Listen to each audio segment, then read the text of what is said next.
they have figured out a great way to make the season down to the last day, every game be entertaining and meaningful. Yeah. And it's so smart, and I love it.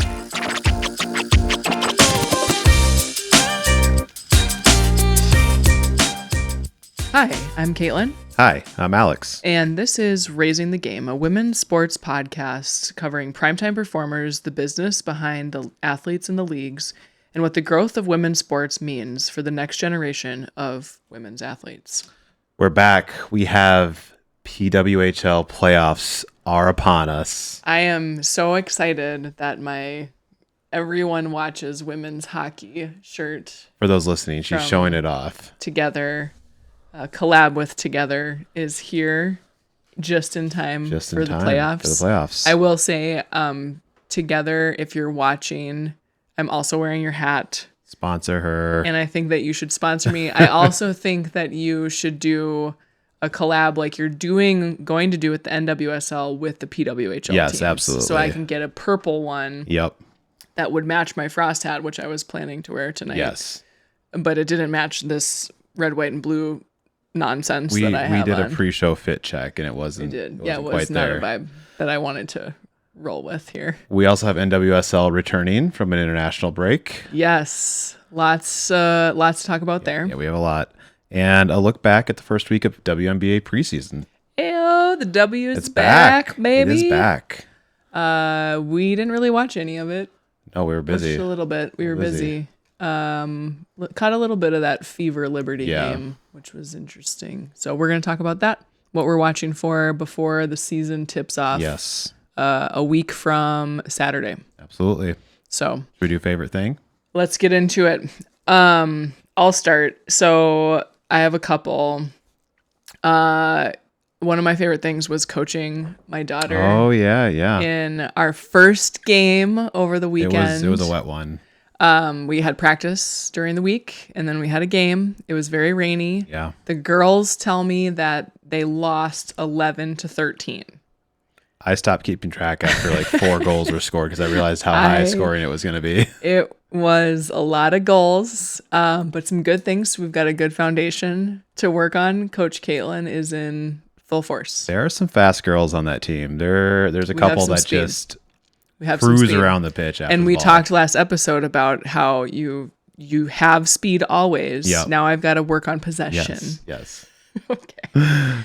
My other one, this is like late breaking news that we just were talking about, but Team USA track superstar legend Allison Felix just announced that she is planning to make a run to return, no pun intended, to the LA 2028 Olympics. And I was reading her post about it, and she was like, this isn't about ego. It's not about me winning more gold medals.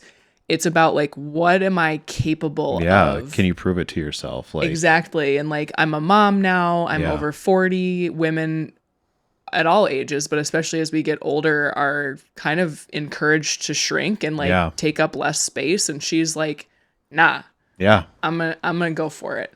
So I love everything about that. It'll be really interesting to watch, even if she qualifies and gets there. That's a huge thing, but the fact that she's even doing it is fantastic. Yeah, so that's awesome. Sorry, I had 2 favorite things. Yeah. My favorite, I think, was Soph's goal the other day. I saw it on your sheet. But also Trinity Rodman's reaction to it on social media. So cute. It was really nice. I thought that was really cool.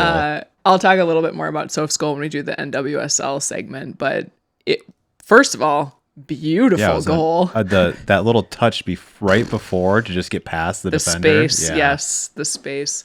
But I'm going to talk a little bit about what, the emotion maybe behind it too, from the perspective of a mom. A mom, yeah. All right. Let's go into headlines. I thought we were going to dive right into PWHL, but we're going to go into headlines, which is PWHL to start out. So here we go. The PWHL playoffs are set with top seed Montreal selecting to face off against 3 seed Minnesota, leaving 2 seed Boston to take on last day qualifier and 4th seed Ottawa. I have some thoughts about that. But I have pondered this so much. We'll talk in this segment. I will add, though, that Vancouver So it's really funny. We've talked about this, like you win the playoffs or you win berths to the playoffs, but the other teams who get eliminated are trying to earn points to get that first draft pick. And so Vancouver won the golden draft point thing. Yep. Despite being eliminated with fewer games to go than Seattle. Yeah. So Seattle actually had an opportunity to gain more points in total, and they just didn't. Yep, did. This is big. We'll talk a little bit about the draft in that segment too, and kind of the players we've mentioned before. Players responsible for this shirt being made. NWSL was back in action this weekend after the international break. We'll do a breakdown a little later in the episode. Yep, and we kind of talked too about WNBA already as well, which was back, so we'll hit on that in a few minutes here.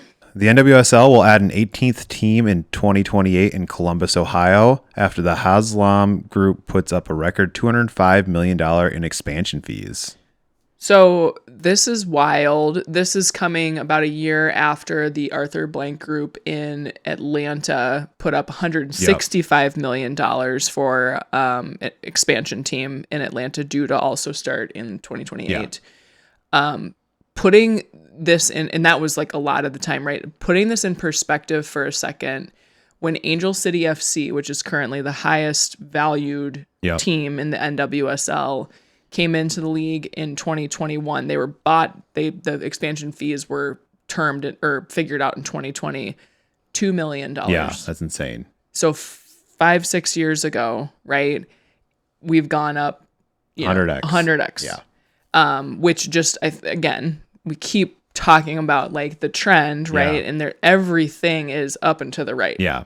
Everything is up and to the right. So really cool to see. I know we'll talk a little bit about this in the NWSL segment. It, of course, does not come without controversy. Yes.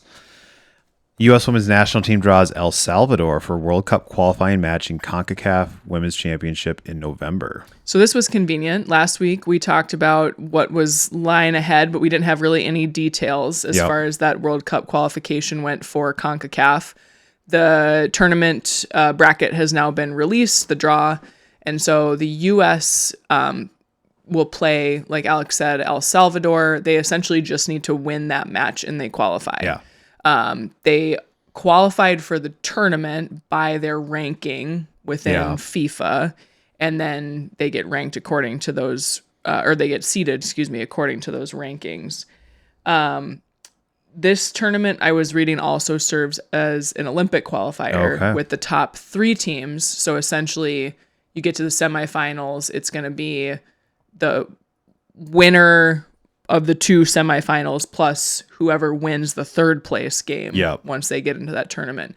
Now, what's funny is the U.S. auto-qualified for the Olympics because they're host nation. So we were actually wondering, we'll look into the rules. Drop it down. Yeah, does CONCACAF still get to qualify 3 additional teams, or is the U.S. taking up a slot, right? That game will be on November 27th in Texas. And yes, we already said, they already qualified for the Olympics as a host nation. The U.S. Women's National Team also announced Brazil as its June window opponent and will head to Brazil for games on June 6th and 9th. This is amazing. This is such great prep and so freaking smart. Yeah. We're not going to turn into the Emma Hayes Power Hour again here. It's really hard for me not to.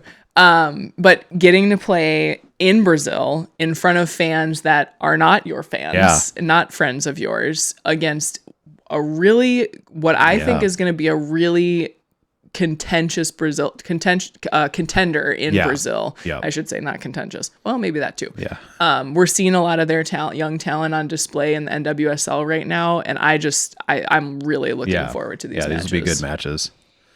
WNBA announces record broadcast deal with 216 games being nationally televised, including all 44 Indiana Fever regular season games.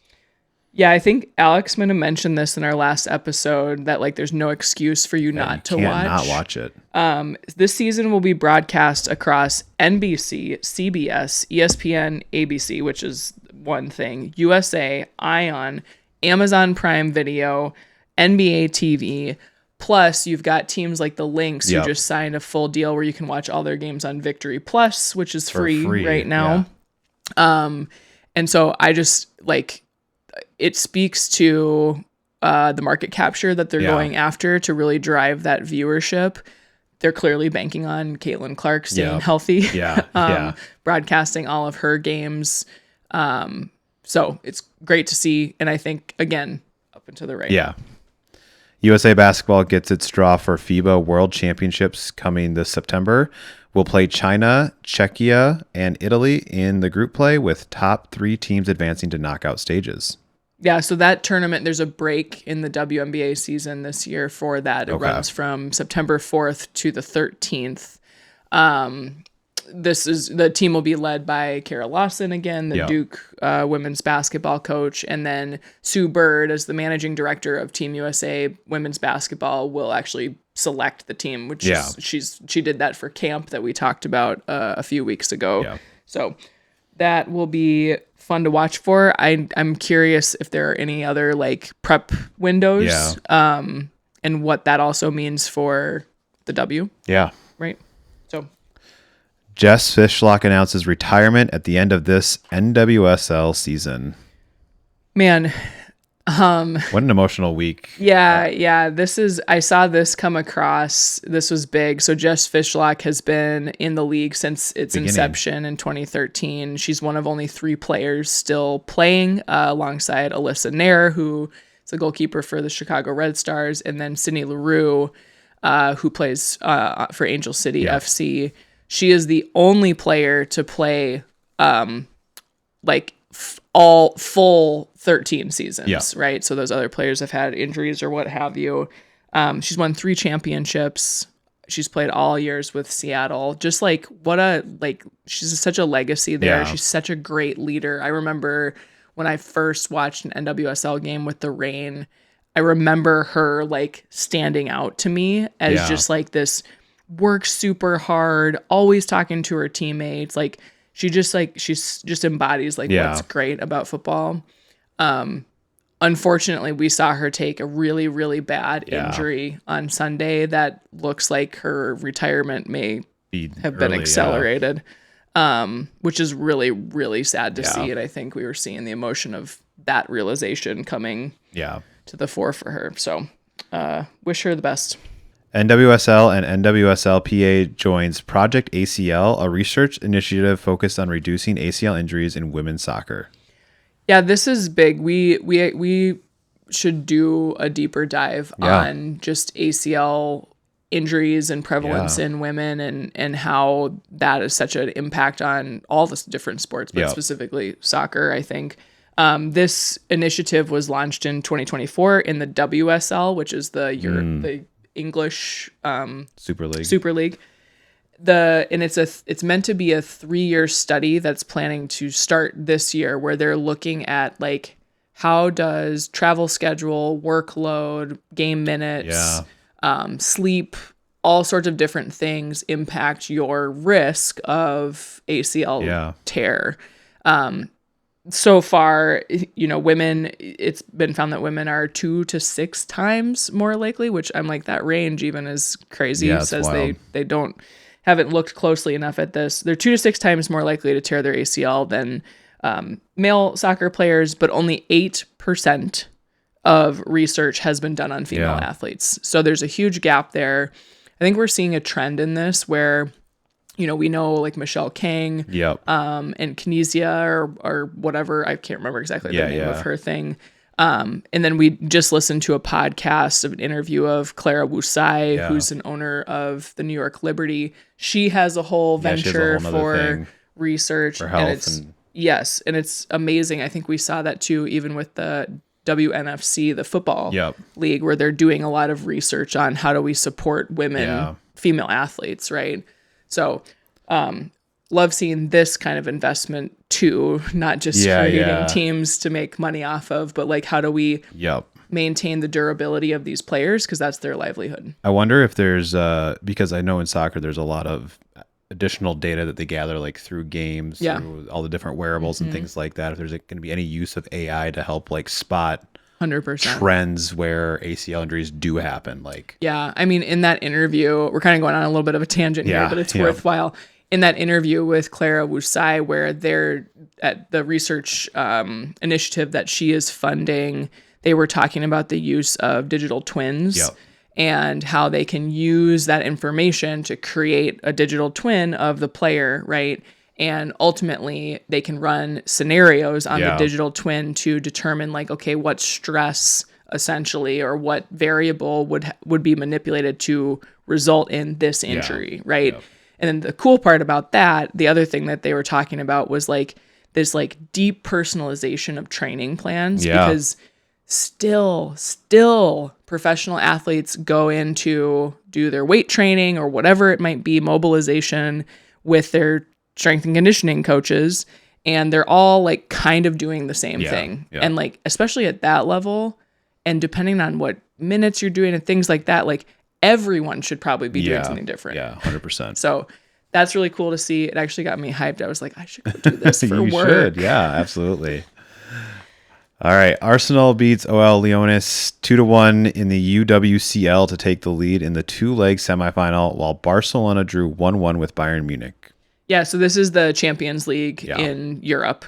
So taking all of their professional leagues and they create a tournament there. The semis will wrap up this weekend. So they play 2 games and then it's on aggregate goals.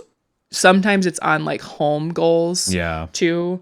So the finals then are scheduled for the end of May. Right. So they'll have, 3.5, maybe 4 weeks before they play that game. Some U.S. national team talent on those teams. Lindsay Heaps, Lily Johannes on Olympic Lyonnais, Emily Fox on Arsenal. So, at the 2026 Madrid Open, players are battling through a stomach virus that's knocked a few big names out. This just looked like a big bummer. We saw Iga Swiatek she had to withdraw like mid-match because she was ill. Coco Gauff somehow got through her match, but she was like vomiting during the match. Somehow though, Aryna Sabalenka has managed to avoid the virus. She did drop a set to Naomi Osaka in her match over the weekend, but then ended up rallying to beat Osaka and make it to the round of 16. I don't remember if it was Sabalenka or not, but I think there was also a big controversy on a in or out call at one point during one of those matches. I didn't see that. Yeah. Nelly Korda wins the first LPGA major of 2026 at the Chevron Classic. Yeah, so this is we'll cover more of these like major tournaments for LPGA tennis to a degree, but this is Nelly's second trophy at this tournament in 3 years. So she won, not last year but the year before that. Yep. And this also puts her into the number 1 ranking in the world. I didn't look too much into, how other players did, but we're going to start keeping a little bit of an eye on that, I think. All right. Let's talk about these PWHL playoffs. It's the best time of the year. Hockey playoffs and we have Montreal versus Minnesota Frost, and this is Montreal picking the Minnesota Frost. Yeah. So another cool wrinkle, I've seen some speculation on like, what if they did this in like the NHL or the NBA? So in the PWHL, the number 1 seed gets to pick who they play first in the playoffs. And so backing up, because we're going to talk about the playoffs, but this weekend, the games, despite the fact that you only had one game where teams were playing for a playoff spot, but everyone else was playing for something too, because Montreal had to win in order to lock up the number 1 spot so they would get this pick, which means Boston also wanted to win because they wanted the number 1 spot. And then you had Vancouver and Seattle who were duking it out for the golden draft plan points. So like they have figured out a great way to make the season down to the last day, every game be entertaining and meaningful. And it's so smart and I love it. Okay. Sorry for that little precursor, but it's important. No, it is. So this will be the first time that Montreal and Minnesota play each other in the playoffs. They have both made the playoffs now all 3 seasons. Just have never played. Montreal has, in fact, been the number 1 seed before. I believe last year they were also the 1 seed, but they lost. And we're going to talk about a fun fact there in a minute. So, do we want to get into our hypotheses about these picks, or should we continue our overview? I mean, I think we should get into it because I don't think it was the smart play. So, Montreal beat Minnesota all 4 games during the season in head-to-head matchups. I think they were a little short-sighted in saying, hey, we've got this team's number. We're going to play them. They also, I saw, had, they didn't see this, but Ottawa seems to have had Boston's number this season. And so I think they're like playing the game of relying on Ottawa to maybe beat Boston and them to beat. And then and then they have the easier team in potentially. Finals. But it feels risky. It does feel risky. I think I would always pick the weakest team. I don't care about how the number 4 team always ends up winning the championship. How you've had the number when you have like someone's number, I always think that luck's going to run out eventually. And it could right now. 100% is. I remember during the NCAA women's college basketball tournament, I forget, it was probably UConn when UConn was playing South Carolina that was that game. And one of my coach friends texts me and is like, whoop, sucks to have a winning streak. Yeah, because that's just how it goes in sports. Yeah. Like eventually that's not going to work out in your favor. And when Alex is talking about weaker team, like the Charge have 9 wins on the season to Montreal and Boston's 16. Yeah. And the Frost 13. Like they did not win games. They had an outsized number of overtime wins, which huge 12 overtime wins. No, they had 12 losses. Sorry. 8 overtime wins. Sorry. So like they're not as good as these other 3 teams. But you did mention that history would show us that the lower seeds advance. They have advanced every year in the semifinals, and that the 4 seed has won the championship because the 4 seed has been the Frost. Yes, it has every year. So we're hoping to change history here. We are. As Minnesota Frost fans. So I think going to that Boston-Ottawa matchup here, I think Boston's probably stoked, right? Because they're also saying, you think you have our number and that's not happening. This is their first time playing in the playoffs, second playoff appearance for both teams. So at some point they didn't make it. And then all 4 of their regular season games head to head required overtime, which is pretty impressive. And Ottawa took 3 of those 4 in shootouts. I'm just imagining a situation where Ottawa actually beats Boston and we beat Montreal, so we have to play Ottawa for the cup and make it really easy for us. Then I would be worried, kind of. The other thing that we were talking about, like when prep for this, was I think the Frost are going to challenge Montreal. I think they're going to make them really work to beat them. If I were Montreal, I would have preferred to put that work against my 2 top contenders. Like I would have preferred to pit those 2 against one another and just taking care of business against Ottawa. Yeah. Now, no shade to Ottawa. They could be on a surge. I think they are on like a 3-game or 4-game winning streak right now. So like they may be peaking at the right time, as we like to say in sports. But it seems interesting. I think the best championship is probably Montreal versus Boston or Minnesota versus Boston. Yeah. I don't think there's any, I already said that's the combinations. I think those are the 2 best. If one of those 2 combinations happens, I think you're going to get a very good series in the championship.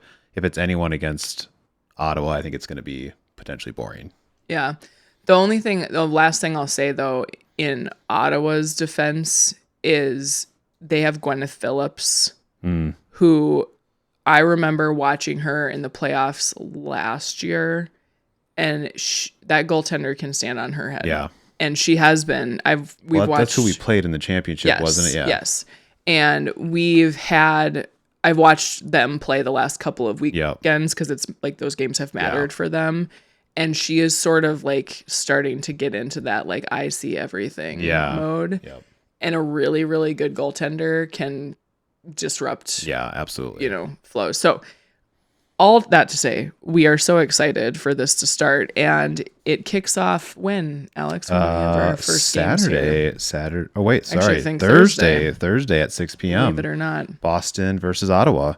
And then we have, I remember from the What to Watch, we'll talk about this, but a doubleheader on Saturday. Yes. Boston and Ottawa play their second game late, while Montreal and Minnesota play earlier that day. Yeah, so catching y'all up on the format, it's a 5-game series. They'll play 2 games at the top seeds place, and then you'd go to the lower seeds arena for the next 2 games, if necessary. Yeah. Obviously, the third one's necessary, but and then the final game would go back to the top seed if they need the 5th game.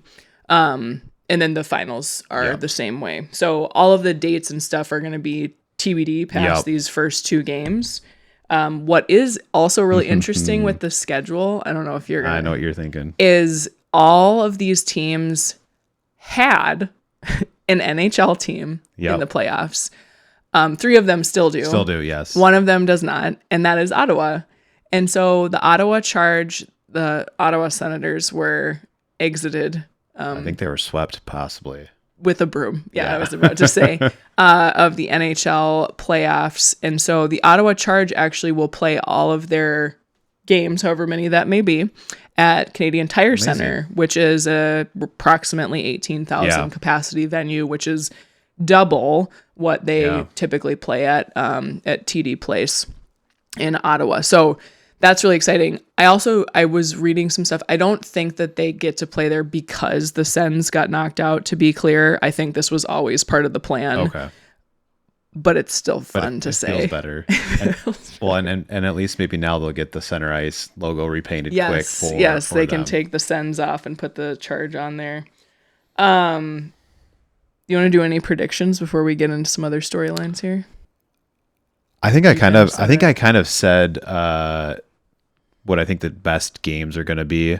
I would love to see a rematch of Boston versus Minnesota from that first year. 2 years ago. I think that would just be really fun, and just to see who comes out on top there. It'd be kind of a rivalry game almost. Yeah. Just to see that happen again. And you've got some like real star power on these teams. We mentioned Gwyneth Phillips in goal, but like Montreal has Marie-Philippe Poulin, who's back, Laura Stacey, others on that team. They've got Anne-Renee Debienne in net, who actually, she was one of the, top stat getters I'll go through here in just a second. And then like Boston, you've got Megan Keller, you've got Haley Wynn, you've got Jennifer Gardner, you've got Erin Frankel, who set the league record in shutouts this season. Yeah. So like, and then you've got the Frost, who have like, 6 players in the top 10 for scoring or something. And Kelly Pannek, who now holds the league record for points in a season with 33. So, and lo and behold, her teammate Taylor Heisey also got 30, beat the last, the previous record with 30 points. So it's just, I think it's going to be it'll be really good hockey. My prediction is that we beat Montreal because it's our time. Yeah. And I don't know. I kind of like this whole like underdog vibe. Yeah. I feel like if the Charge can take one of the games in Boston and then they get to play those 2 games in that bigger venue, there could be a thing there. I'm also a sucker for a good goaltender. So that I don't like Erin Frankel. It's really interesting that the Frost winning would put us into a rematch of one of the last 2. And so, I was thinking like the Frost winning puts us into a rematch no matter what. But last year they beat Ottawa for the cup. So that's my ringer. So we mentioned a couple of the kind of season records so far. So not only are like attendance records being broken and revenue records being broken, but play records are also being broken. So I mentioned single season points record for Kelly Pannek, 16 goals, 17 assists. y'all, this is 22 more points than she scored all last season. Is wild. So she about to get drug tested. What is going on here? Well, as she'll say in an interview, she's like, I'm just getting to the right spots. I feel like that's what every hockey player says. The front of the net. Yeah, they're like, I just get to the right spot. We had Aaron Frankel, I mentioned, with the most shutouts, on Renee Debienne with a .955 save percentage. Wild. And a 1.11 goals against average, which is fantastic. Insane. Kendall Coyne Schofield had a record plus 22 plus minus rating. That's wild. And then the fastest hat trick, I didn't look this up in like the NHL. I'm curious what it is, but in 2 minutes and 44 seconds of game clock, Haley Skamura scored 3 goals. That's barely enough time to like set up in the zone 3 times. That's crazy. And they lost that game. I would be so mad if I were somehow. And she plays for Montreal. Yeah. Also part of Team USA. So, I mentioned the play records, and we've talked ad nauseum about the attendance records, but we've got to kind of call those back up here, because then we're going to talk about expansion. Yeah. Right. The PWHL surpassed 1 million fans for the first time. The last count I just saw before this was about 1.1 million fans. It was earlier too than it was way earlier than projected. Yes. This resulted in about a 9,300 average attendance, which is a 28% year-on-year increase. Right. So almost 30% more people are going to the games, right? They had a record single-day attendance on that final day of the season. Oh, wow. So they had 42,000 fans, almost 43,000, I should say, across 4 games for those final games there. In the takeover tour, we've talked about that here. Those games averaged almost 12,500 fans at each one of those. And then you had, moving venues where you've got Boston going to play in TD Garden and getting 17,850 fans or whatever it was. You had the New York Sirens playing Madison Square Garden, 18,000 fans. And so it bodes well that like people want to be watching this. We keep saying it here. It's like we need the broadcast deal. Because I think you would see viewership from home also parallel, some of these attendance numbers. We've said it so many times. I think it's so smart what they're doing with the takeover tour to kind of vet these potential expansion cities, and just being able to see sellouts or near sellouts in those cities is just super smart. Right. There's demand there. Like, let's do that. I mean, they kind of did that a little bit. NWSL, we mentioned that Columbus got that expansion team. They've been playing tournament games and things in Columbus, not always for NWSL national team soccer as well, but like they kind of test. It's like market testing, right? So speaking of expansion, we don't have an announcement yet. We thought we might, and we found out why it's delayed a little bit. So I read a really good article about this today, trying to like understand all of it. I kept thinking like, oh, we're gonna find out. Yep. Because there were some really important meetings that were scheduled. So the league and the Players Association was supposed to meet last night to talk about the plans, which then you would assume once they're informed, they can go public with that information. The other wrinkle that I did not think about is that the NCAA is apparently voted today, I don't know if it's decided yet, on a 5th year of eligibility for college hockey. Oh, okay. And so that was something that was delaying the timing, because they need to know if that's going to happen before they do anything with expansion. Yeah, you don't want to overexpand and not have the talent to fill. Exactly. Now, we talked about kind of the proof point and building a little bit on that for expansion. We had 2 expansion teams this year. They finished dead bottom of the table, but these teams drew some of the highest attendance numbers consistently in the league. So you had Seattle, multiple 17,000 plus games from an attendance perspective. They averaged 12,500 people per game. And then Vancouver, multiple 13,000 plus games. Their capacity is a little lower than Seattle's at Climate Pledge Arena. But they averaged over 12,000 per game. And so even teams that are not even performing that well, but like the demand was there. I just think that like people are showing up. Yeah, they did their research and they knew which cities to expand into. And it's not like they're going to pick, we have a list here. They're not going to pick two of these cities at random and say, go have a PWHL team. They're going to say, you two are the most likely to be successful. We're picking you. Right. Now, what's really interesting, we've talked on the pod about how like we think Detroit is a lock, basically. Yeah. We think Denver is probably a lock because they really need that middle time zone situation. And then we were talking about some of the Canadian cities, Hamilton or Halifax, that also provide, I think there's some of them that will provide some of that like West Coast mountain balance that the league kind of needs right now.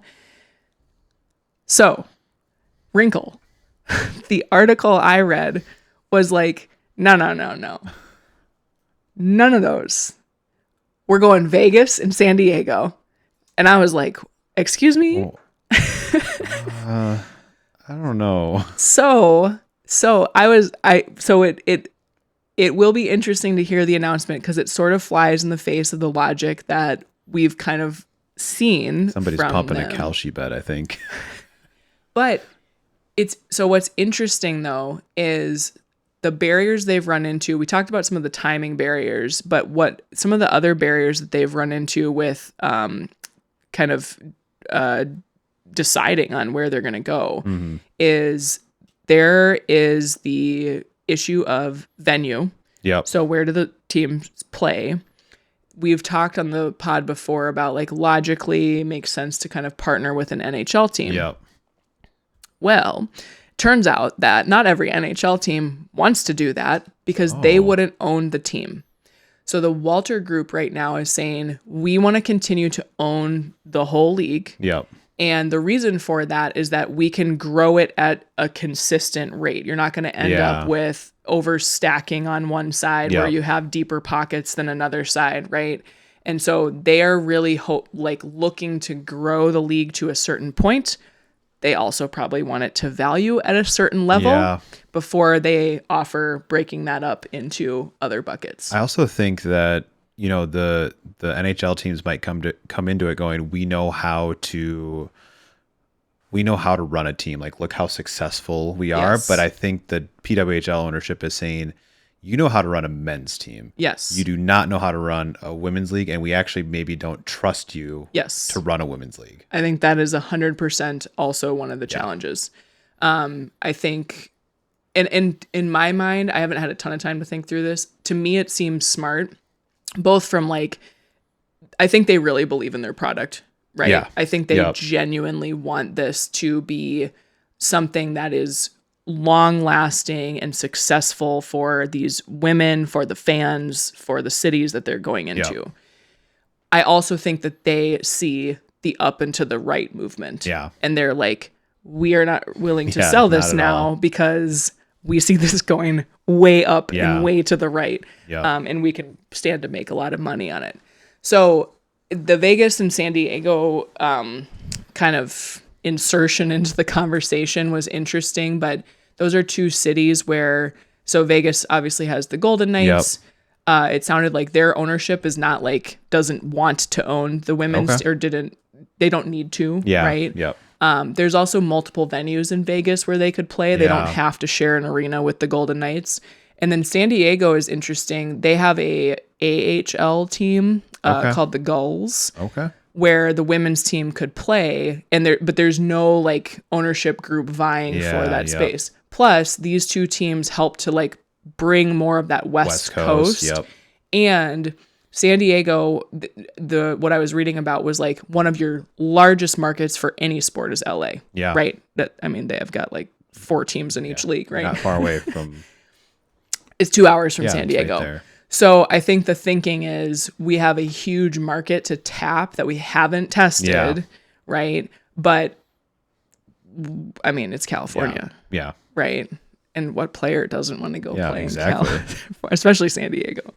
So I thought that was really interesting. We will be on the lookout. Last year's announcements came on April 23rd and the 30th.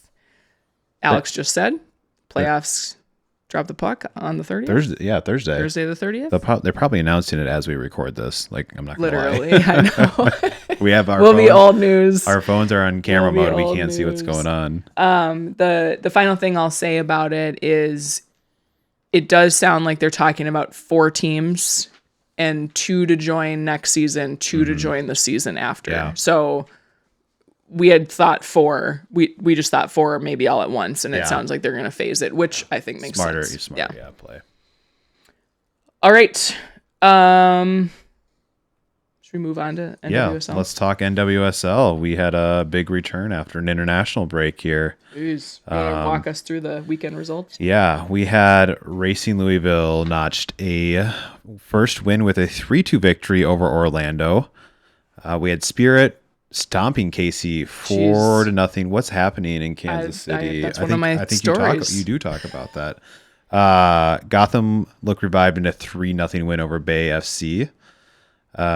Legacy still struggling, losing 2-0 to flailing Chicago team. And I think you said Listener was not playing that game. She did not play that game. Courage take down strong Houston team 1-0. Summit squandered 2-goal lead, losing 3-2 to San Diego.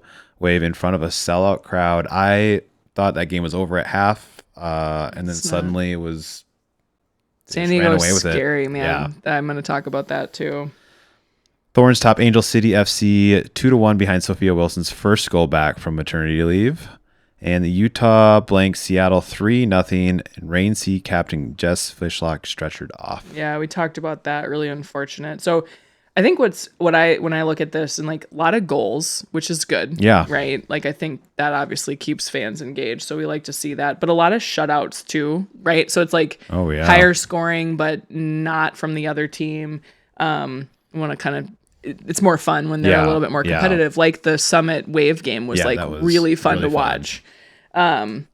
So I think where this leaves us from a standings perspective at the end of this weekend is San Diego's top of the standings, 5-0-1. They've got 15 points. They look in really good form. I'm going to talk about that in a second. They're followed up by Portland with 13 points, Utah with 10, Seattle with 10, and then Angel City rounding out the top 5 with 9 points. One thing I noticed in looking at the stats here is these teams are all scoring goals. Yeah.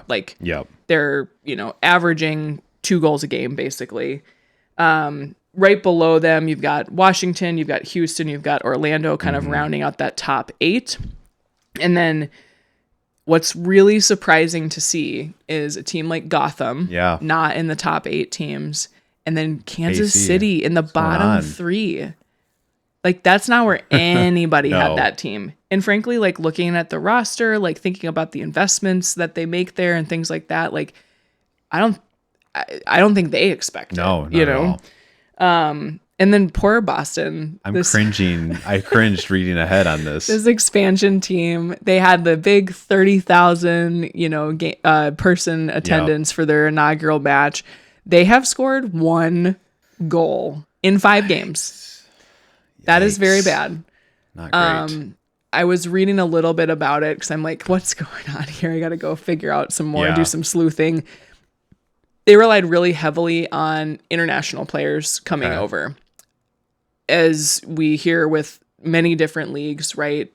NWSL is a different kind of style of soccer than the European league. So if these players were coming over from European leagues to play on this expansion team, you got some time to like settle in and adjust.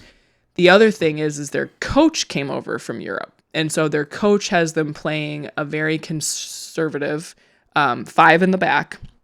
And so you're really looking to like kind of control the ball out of the back. Usually then you're going to have your wingers kind of flexing and running up the side, but it leaves your middle can get kind of exposed and empty, and I think we're seeing teams take advantage of that And so I don't know if it's going to be like the next couple weeks, if it's going to be like, do we change tactics? Yeah. Do we change players and positions? Do we change coaches? Is that kind of like you're just going to hold back and wait to see if you can get a fast break kind of, or it can be, it can be. It sometimes it's more to like, can we use the wide channels? But what I've seen from them is they're not getting the ball into the wide channels. So like it defeats the purpose of that.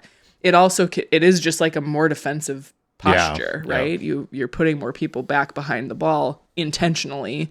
Does that lead to more the ball being in your backfield more, right? 100%. Like, if you're not controlling the midfield, you are going to be playing more defense. Yep. And the other thing that's interesting to like think about with that kind of a scheme is that is not common in American soccer. Tend to see more 4 in the back, even some 3 in the back, but very rarely do you see 5. So again, that like translation of international European to the NWSL. Yeah. The other thing is like, do you actually have the personnel to play that scheme, or are you just choosing to impose a scheme on the players you have? Exactly. And like, it's not going to work out well for you. So that was way more than you got to talk about Boston. Deep in the X's and O's there a little bit. Let's talk a little bit about your storyline, because this is interesting. Yeah. So like we said, Columbus getting a team in 2028, $205 million fee. Just some other quick numbers here about that. They're going to play at the 22,000 seat Scott's Miracle-Gro Field, which will be renovated to add a NWSL locker room ahead of that season. The group that is bringing them in is like we said, Haslam Sports Group. They own the Cleveland Browns, Columbus Crew, co-owners of the Milwaukee Bucks. We also have Columbus-based insurance giant Nationwide. Okay. Doctors Christine and Pete Edwards, who I was like, who are these people? They are also Columbus Crew investors since 2019. All right. So that's who's bringing them in there. We said that Columbus has a lot of games, and when we were talking about this probably 3 or 4 episodes ago, we said it makes sense. The U.S. women's national team plays there all the time. I looked it up. 13 games they have played there. Oh, wow. So they play a lot there. But like we said, not without controversy. Of course. We had a city council vote 5-3 with 1 abstention after a contentious public hearing. They are building a training facility on something called McCoy Park. Mm-hmm. This park was meant to serve kind of this underserved area. Mm-hmm. It was supposed to be for a very inclusive park, one for even people with like disabilities and things like that. An accessible park. And the council members said that the plan was essentially submitted by the mayor and the NWSL before the council ever saw it. Oh, wow. So like they kind of like circumvented the city council a little bit. Let me get this quote here, and this might be a. How do the residents feel about this? Well, let's see what one of the council members said. Okay. Representatives. Yeah. I am angry that we're even considering giving a public park to billionaires. Ooh.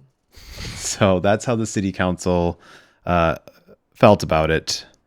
They did add an amendment requiring the city to produce a replacement park plan within 60 days and break ground by year's end, with the ownership group contributing $3 million to help find a replacement location. So I don't know if a replacement location is still within the same area that park originally served. It gets complicated. But yeah, I think the interesting part, the thing that I read is that they want this team. They want the team to be there. It's just this park was supposed to basically be untouchable, and it just got railroaded. Yeah. So it's also like, I'd be curious to like learn more about like why why did you have to build it there? Especially if this was like so kind of sacred to that community.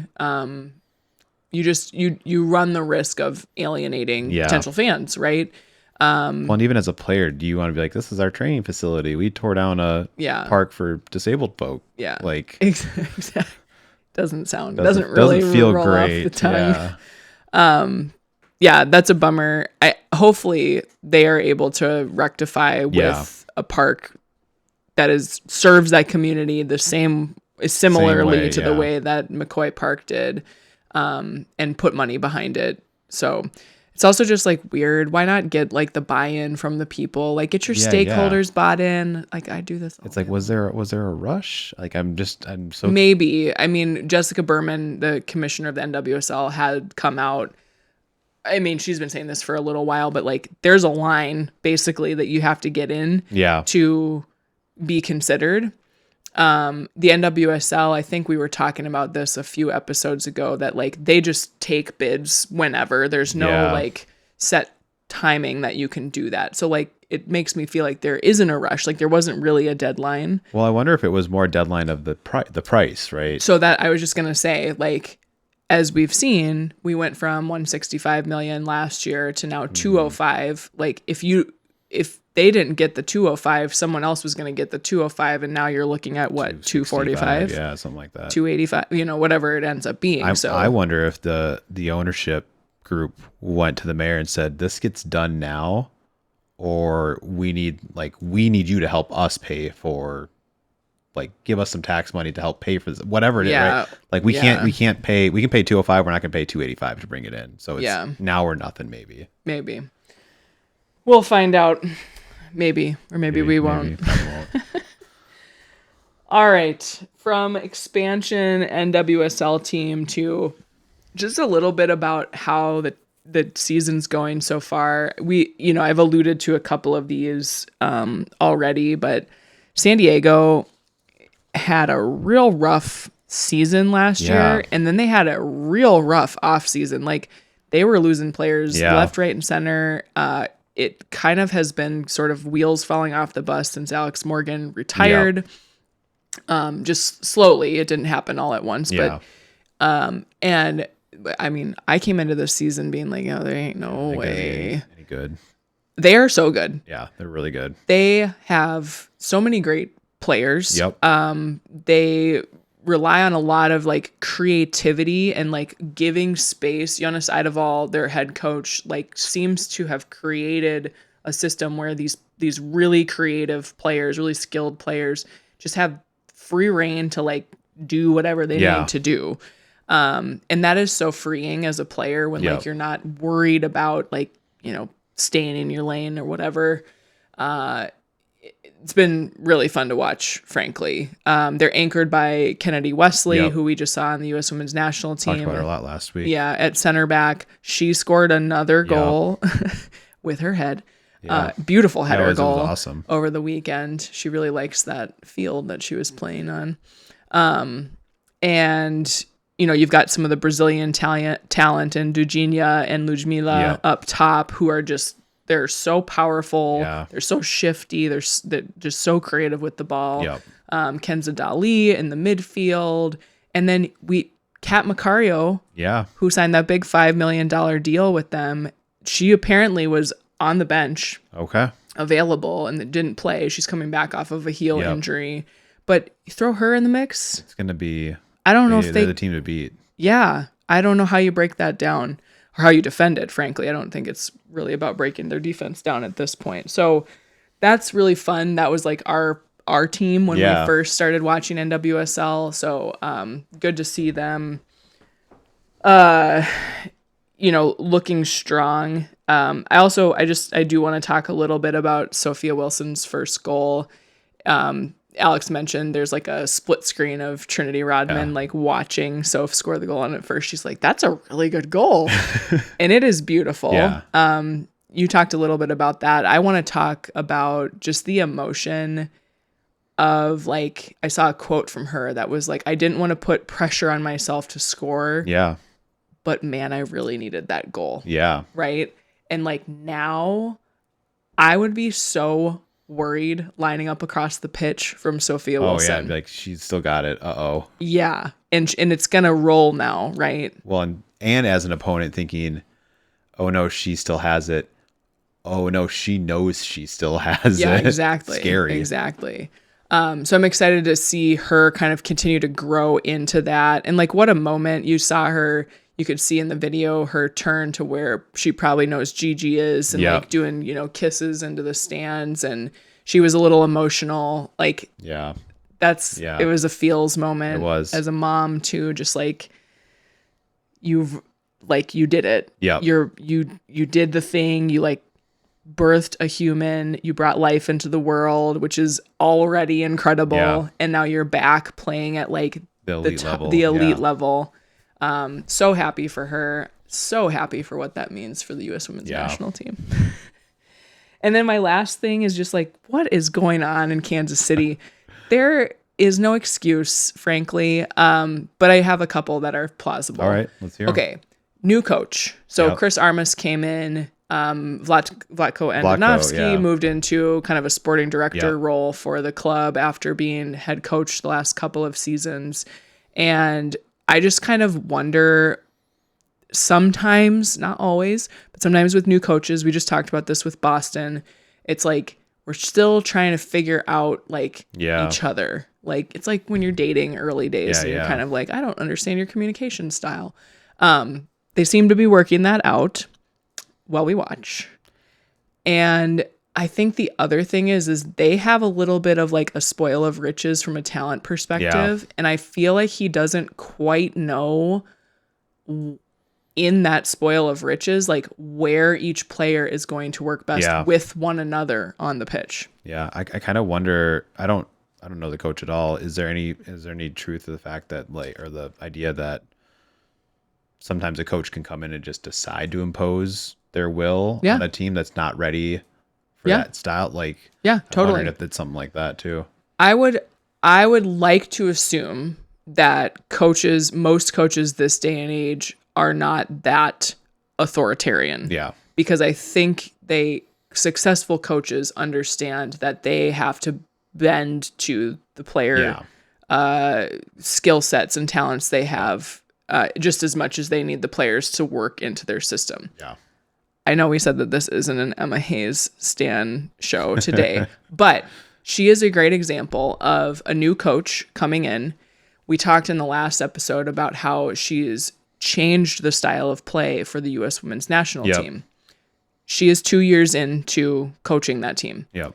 So she took a long ramp period to understand her players, look at her depth of talent, right? Yep. And start to get them warming to that idea. Now, Chris Armas doesn't have the luxury of that time, right? But I'm sure that what it is it's more of a friction between like, I see what I have, I know what we could do with it. We have to all kind of get in sync. Yeah. And we're not quite in sync yet. So it's a long season. We've got a lot of games ahead, but they're definitely one where like week over week, I'm sort of like, okay, better pick it up. Have you won yet? You got to pick it up. And then obviously Boston, I'm going to be like, if anybody's losing to Boston at this point, not good. Get out of here. All right. We had our first few WNBA preseason games here. Sure did. You want to walk us through these results? So we had 4 games over the weekend. We had the Fever in New York City or Brooklyn, I suppose, playing the Liberty. They won 109-91 behind 18 points from Kelsey Mitchell and I can't remember her first name, but Walker Kimbrough. So 2 players with 18 points. And then the Liberty, it looked like, Stewie was playing, Ionescu was playing, but Han Yu she's a Chinese international. Yeah. I was watching, I was like, good Lord, this girl is tall. She's so tall. She put up 20 points for the Liberty, so looked really good. I feel like these preseason games, it's always like a little hard to tell. Yeah. Because no one's playing full minutes, like, Lineups whatever. Are kind of weird. So, I will add Caitlin Clark had 7 points, 4 assists in her first WNBA action since last summer. So it's good to see her back out on the court. I'm going to talk a little bit more about her in a few here. Yeah. And then we had the Lynx, Minnesota Lynx playing the Washington Spirit. Yep. So the Lynx beat the Spirit 77-66. Really interesting about the Lynx. Nobody scored in double digits, but everybody scored.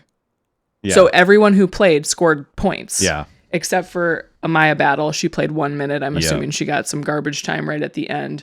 But that's that's impressive, frankly. That means... Yeah, they were dishing it around. Right. That means everybody has to be scoring like around 6, 7, 8. Yeah. Right? Roughly. in order for you to get to that total Yep. with the players that they had. The Spirit, I was looking at their starting lineup. Their starting lineup has got to be the youngest starting lineup. I think it is, yeah. You can do. So they had Sonia Citron and Georgia Amor, who were drafted last year. Now, Georgia Amor didn't play last season because she tore ACL in preseason, right? So she's back. So two 2025 draft picks. Yep. And then you had Lauren Betts, Yep. Cody McMahon, and Angela Jugulich, who I always pronounce her name wrong, starting for them. So they are going to be very young. Like 22, 23 out there, average age. If they can click and like it works, that could actually be a really interesting team. But again, as you'll hear a lot of folks say, like, I just don't think over the duration of a W season that level of inexperience gets you. No, I don't think wins. so. So, all right. Mercury beat the Sky 108-104. They played this game at the Sanford Pentagon in Sioux Falls, South Dakota. I grew up close to Sioux Falls, and I did not know what the Sanford Pentagon was, so I had to look it up. There is the Sanford Center, which is kind of like the hockey / basketball, like the larger center. Yeah. I didn't realize they had a Pentagon there, too. They called it a Pentagon. I don't know. Maybe it's the Department of War is at it again. The Sky, Chicago Sky got 20 points from Haley Van Lith, which is pretty cool, and 15 from Rukia Jackson, who they acquired in a big trade with LA. And then Copper hit 19 for the Mercury, and they got 16 from Kiana Williams. And then final game of the weekend, Valkyries Golden State Valkyries beat the Seattle Storm, 78-76, close game. Flage Johnson led the Storm in scoring with 12 points, which is pretty cool. And Golden State got good production from their superstar, Veronica Burton. Caitlin Chen actually had a good showing, a UConn alum from Paige's graduation year. Okay. And so that was the first couple of games. Like I said, hard to like really know what to expect. But I think what I noticed right off the bat is like you see rookies contributing and producing right away and getting minutes, right? Whether they're starting or they're, playing. I did read something interesting about how like, does that work? Like they literally come from the college season. Yeah. They get like a hot second of rest. Yeah. And then they go play a full pro season. Yeah, I'd be worried about that. Yes. What's the durability? Yep. Like, and will we start to hear about, Caitlin Clark, great example, right? Yep. But like injuries, ACLs, and these are your most marketable players. Yeah. Yep. Like you can't market them if they're not playing. Right. All right. Yeah. What do you got? Well, before we dig into this, we're going to bring it back to the links to what we like. I want to say I went on, this is total sidebar to what I want to talk about, but I went on Threads a quarter way into the game, halfway into the game, and the links were down 21-12. Yeah. And you would have thought the fans wanted to sell the team. Like, it was absolutely insane. They're like, call Tasha Cloud. We got to get somebody in here. Like, Cheryl, get out of here. And they like didn't realize, like, you don't got Fee playing. You don't have McBride didn't play. It's preseason. They have a bunch of their like international talent is still playing overseas. Dorka, a few others. Yeah. We got to learn her name. Yeah. But it was just wild to me. But I do think it's very interesting. What I wanted to get to was that. Can we just quick say that is so, for those who, I know most of our listeners are Minnesotans, but like that is the most Minnesota sports fan thing to do. To quote my dad, it's over. Like it's over. But yeah, I think so. There was a lot of talk around Minnesota during free agency about why aren't they doing anything? Yeah. They didn't do anything. And I actually kind of think that right now they're a little bit of a sleeper team because they thought we only lost talent, which we lost a lot of talent. We did. But because we had to.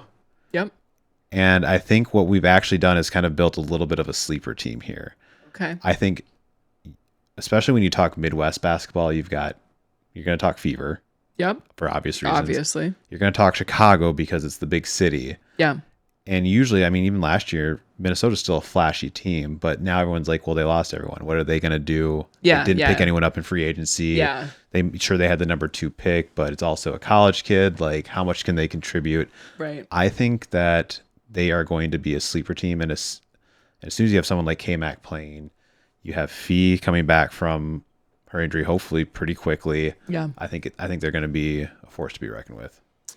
I like it. I'm not Minnesota negative right now. I'm full on. I like it. I think you're right.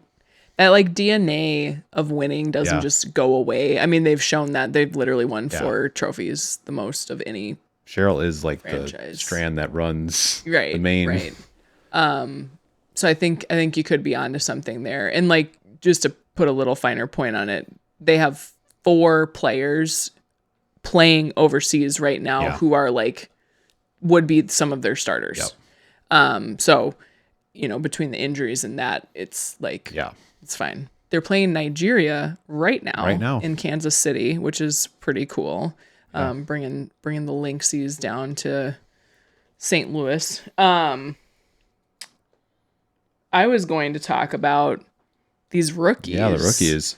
And how the rookies are showing up. I already we already mentioned just like that durability piece, but like they showed off in these first couple of games. So Raven Johnson had a really good showing for the Fever. She may be the kind of like point guard or somebody who can help handle the ball so that your real scorers, Kelsey Mitchell and Caitlin Clark, can be open and have less time. Take up some time away from defenders. The other thing I love about Raven Johnson is her defense. She can defend anybody on the court. So like we saw this in UConn. She drew the short stick somehow. Well, probably because she's really good at her job of guarding Sarah Strong, arguably the best college player in the nation. And she shut her down in that semifinal game. So you have somebody who's really versatile from a defensive perspective. She's just like seems like a great teammate, right? Just wants to be there, wants the team to do well, wants to contribute however she can. Her head coach Stephanie White, was really high on her defensive side of the ball, and she's like, she'll learn the offense. Well, girl in 18 minutes had 6 points on 3 for 3 shooting and 8 assists. Wow. So I think she learned the offense. Yeah, I think she got it. She's getting there. So I'm excited to watch that. That also makes the Fever, frankly, like a scary team to me. Her, in addition to some of their other players. We'll do a little too early to predict situation here in a second. Then you got Olivia Miles. Alex mentioned her. She was drafted to the Lynx, the number 2 overall. She had a good showing. I was looking on threads before we started recording, and there was some chatter around the game against Nigeria, and they were like, Olivia, girl, like they just ain't ready for your dimes yet, because I think she's a very creative passer. Yeah. The thing about a creative passer is like you have to have receivers who are anticipating creative passes. And if they're not, it's just a turnover, right? So we'll see how that clicks. We had, Lauren Betts and Cody McMahon show up really well for the Mystics, 24 points between the two of them, leading the team. And then Flage, we already mentioned. So I'm excited to see that. I think, again, going to my business lens now, right? It's like the more that these players can be successful, where they have the marketability and the NIL deals coming in, the better that is for the W. Yeah, absolutely. Right. So I think that's cool. Another thing I really probably need to look into it more, but I really don't understand all the clamor around Caitlin Clark. There's like 2 very distinct groups that form around her, and I get the overarching themes. Yeah. I get them. Caitlin Clark, my personal opinion on Caitlin Clark, I think she is a phenomenal basketball player. Do I think she is the best basketball player from like all around skills perspective? No, I don't. If she would have played a full season, maybe we'd know more. I don't think that she is a great defender. Like, I don't think she's ever been a great defender. No, I don't think so. I don't think that's been a part of her game that she's needed to work on. Nope. She may find in the W she needs to work on it. Yeah. I personally don't love how she comports herself on the court. I don't know anything about how she carries herself off the court. I don't really care about that unless she's being like blatantly awful to people or groups of people or whatever. But she doesn't have that, like, she doesn't give off, and I don't know Caitlin Clark, but she doesn't give off that like true teammate vibe to me. There's also been a few videos of her like upset at cameramen for getting too close while they're doing their job, even though they're like not. Yeah, she gets like a little. So I think there's. Puffy. I think that what the interesting thing is you can take somebody who is super flashy and maybe rude, and you kind of just go, well, that's who they are, and that's who they always are and have been, and you just. That's fine. But then like someone with Caitlin Clark, it kind of feels like she's so good and you kind of don't see it until you see it. And then it's like, wait, this is weird. I don't know. So I don't know. There's like a whole section of the internet that like thinks that there's someone trying to like sabotage her career, right? By, drafting Raven Johnson, like things like that. Like it's so freaking weird. But at the same time, like I don't want to so we're big on this podcast about just like being a kind human being. Yeah. And like, just like we don't let any men slide for like, oh, you're good, so like we're just going to let your behavior slide. It's hard for me to sit and watch the way she does react to cameramen or whoever. And be like, oh, it's just who she is. Yeah. Like, no, be nice. Yeah, exactly.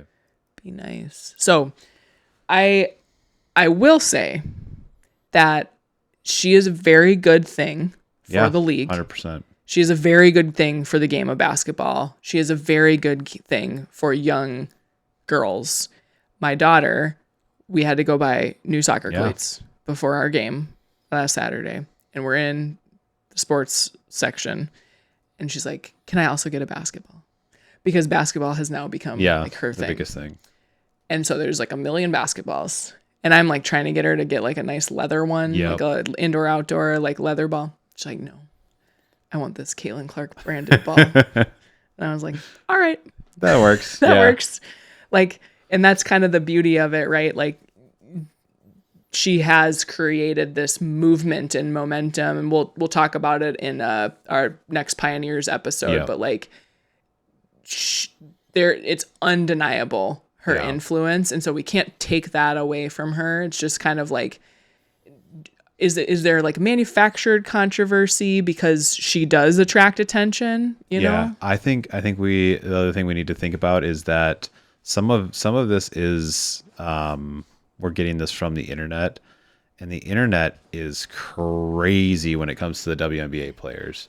That's true. Like they're insane. You got to watch out on threads. There's a lot of opinions about a lot of things on. I actually don't even recommend going and looking. Any at text. It. I don't for some reason any text based.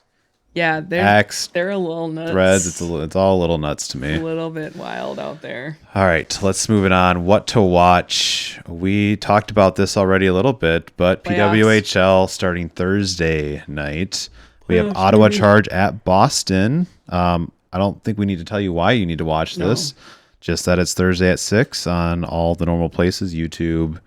I guess we got Northeast Sports Network and TSN. Then we have our Saturday doubleheader. Minnesota at Montreal. We have them playing at 1 p.m. Central on Scripps Sports Network, Prime Video, and YouTube. Yeah. And then that doubleheader, game 2, Boston-Ottawa again at 6 p.m. Yep. All games in the final series of the PWHL will be nationally broadcast too. Okay. So we'll let y'all know. Is that Ion? It's going to be on Ion. Okay. Yeah. All right, got it. So it'll be easier to watch once we get to the final. Yeah. Although YouTube broadcasts are great. Yeah, they have a lot of little trivia in between things, and they have a little bouncing logo. It's really good. Yes, the like spot the differences. Yes, I love it. Your kids will enjoy it. Yeah, we enjoy it. We're kids too. So NWSL, there's a lot happening this week in the NWSL. Wednesday night we have 4 different games, but the one to watch, it's going to be late for some of you folks. Portland Thorns at San Diego Wave. Oh, I can't stay awake for this. Yeah, it starts at 9 p.m. Central and is on CBS Sports Network. Dang. So, watch 15 minutes of that and then pass out. That's right. And then this weekend, we have Angel City FC versus Utah Royals. We talked about the Utah versus Seattle game. Utah blanked them 3-0. Another late one.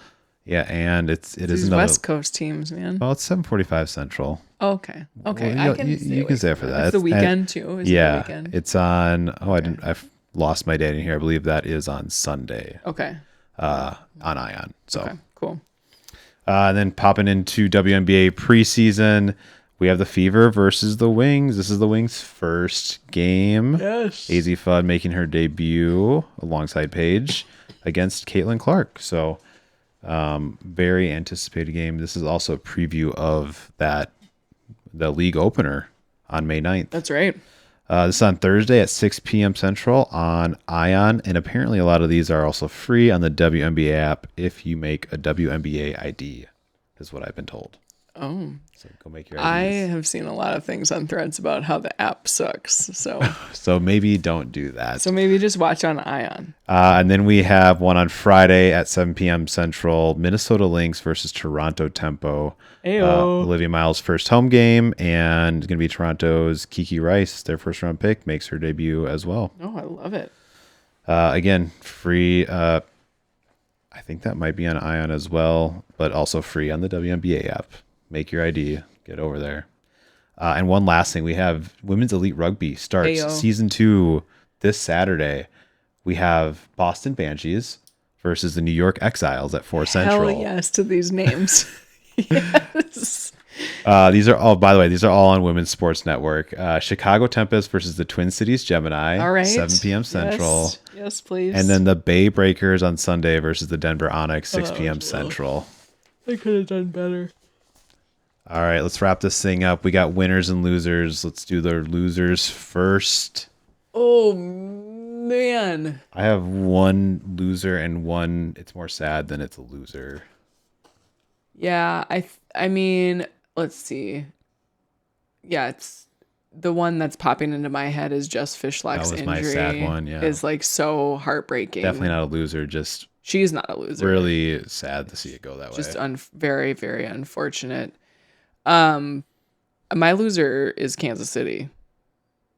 Current. The soccer team. Yeah. Sorry. Not the city. Kansas City. I am so sorry. You're a loser. No, Not sorry, the wait. City.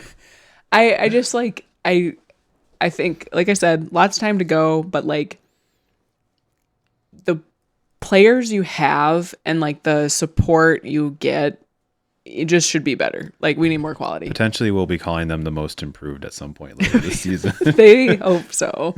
They hope so. And I have no doubt they'll turn it around. I think it's just shocking coming off of like how dominant they were in the regular season last year. Yeah. They won the regular season trophy. I think that's the Shield in like record number of games. Yeah. Like they had locked that up with like 8 games to go or something.